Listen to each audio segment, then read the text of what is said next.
J.D. Vance School's arrogant journalist. His response leaves studio silent. The stage was set. The Rundown, a political talk show known for turning casual interviews into gladiatorial matches, had invited J.D. Vance, Ohio's newly minted Republican senator and the author of Hillbilly Elegy, to discuss his controversial rise from the Appalachian Hollows to the political spotlight. With his unapologetic support for former President Donald Trump, his critiques of the elite establishment, and his roots in the rusted-out heartland of America, Vance was a perfect target for the show's host, Claire Weston. Claire was a seasoned journalist, sharp as a tack and ready to dig deep into any guest she thought was hiding something. She was known for her relentless questioning, and today Vance was her prey. The cameras rolled, and Claire's steely gaze fixed on her guest, who sat across from her, calm and collected, dressed in a sharp suit that screamed, "I'm here to win." "Mr. Vance," Claire began, without wasting a second, "you've made quite a name for yourself as a staunch critic of the political elite, but let's be honest here. You've gone from a small-town kid in Kentucky to a venture capitalist in Silicon Valley, and now you're a U.S. senator. You've climbed the very ladder that you claim to despise. Isn't that a bit hypocritical?" Vance didn't flinch. Instead, he leaned back in his chair, a half-smile tugging at his lips. "Ah, so we're starting with the how did you get here question, huh? Okay, let's talk about that. I've written a whole book about how people like me don't get the same shot as the elites, but I'm also the first to admit that I'm not your typical politician. I didn't get into this because I wanted to be part of the elite.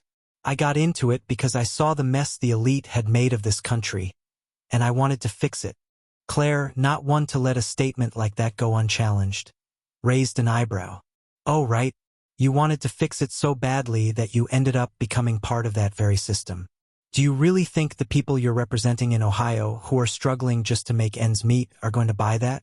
Do you think they'll forget that you've made millions, rubbed elbows with Silicon Valley CEOs, and spent time cozying up with the very elites you now claim to be fighting?" Vance chuckled, and for a moment, the studio audience relaxed. The air of tension that had been hanging over the set started to ease. He was always ready with a comeback, and this one was no exception. "Claire, if I'm being honest, I'm not sure people in Ohio care what I made in Silicon Valley.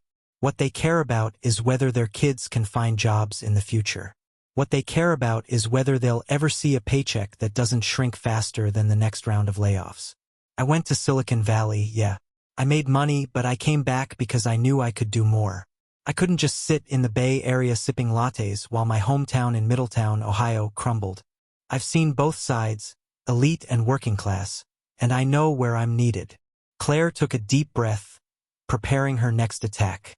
She had read Vance's memoir, and she was ready to turn his own words against him. She switched gears. "Okay, fine.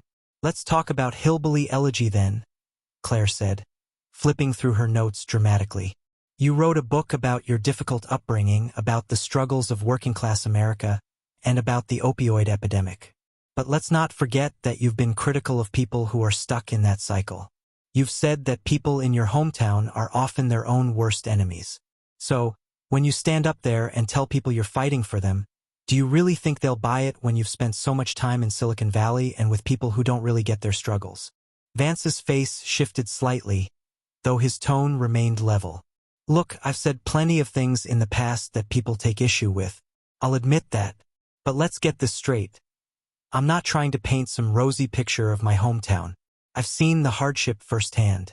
But when I said people are their own worst enemies, I wasn't trying to be cruel. I was pointing out that too often, there are things holding us back that we can't control. And then there are things we can control. We have to take responsibility for our own futures, but we also need the system to stop ignoring us. That's why I'm in politics now." Claire wasn't satisfied. This was her moment. She leaned forward, fixing her eyes on him like a hawk.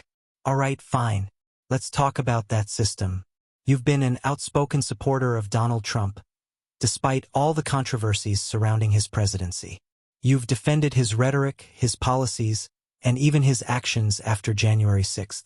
How do you reconcile supporting a man who is, let's be honest here, one of the most divisive presidents in history?" Vance's smile returned. "Ah, Trump, the man who makes everyone lose their minds.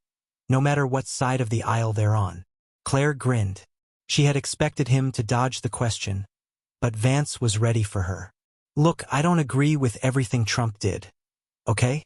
But let's not pretend like he wasn't the first politician in a long time to speak to the frustrations of working-class Americans. He didn't create the division in this country, he just gave people a voice. He didn't create the mess in our factories or the opioid crisis. Those things were already happening long before he came along. People are angry because they feel ignored. I've seen it with my own eyes. He paused, then added with a wry grin. And for the record, I'm not one of those people who says Trump is the answer to everything. But the truth is, he understood one thing. If you want to get people's attention, you have to break the rules. And that, Claire, is something Washington has been too afraid to do for a long time. Claire looked momentarily stunned, unsure of how to retort. She hadn't expected him to flip the script so smoothly. She tried to recover, shifting back to the question at hand. So you're saying you support Trump because he broke the rules? She asked, trying to needle him again. Vance chuckled, shaking his head. I'm saying that people who live in the real world, people who aren't sitting in ivory towers, see Trump as a symptom, not the cause. The real problem is that Washington's been ignoring working-class America for decades. Trump's just the one who pointed it out.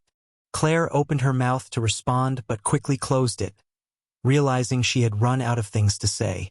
For all her preparation, she was stumped.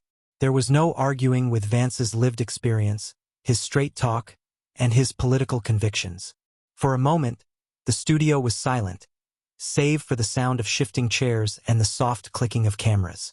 Finally, Claire managed, "Well, I think we've covered a lot of ground here, Mr. Vance. Thanks for joining us today." Vance stood up, giving her a polite nod. "Thank you for having me, Claire. It was a pleasure." As Vance walked off the set, the audience could feel the shift in energy. Claire Weston, normally the one with all the answers, was left speechless. Her producers exchanged glances, unsure of how to salvage the last few minutes of the show. But in the end, it didn't matter. J.D. Vance had done exactly what he set out to do: school the journalist and leave everyone in the room speechless.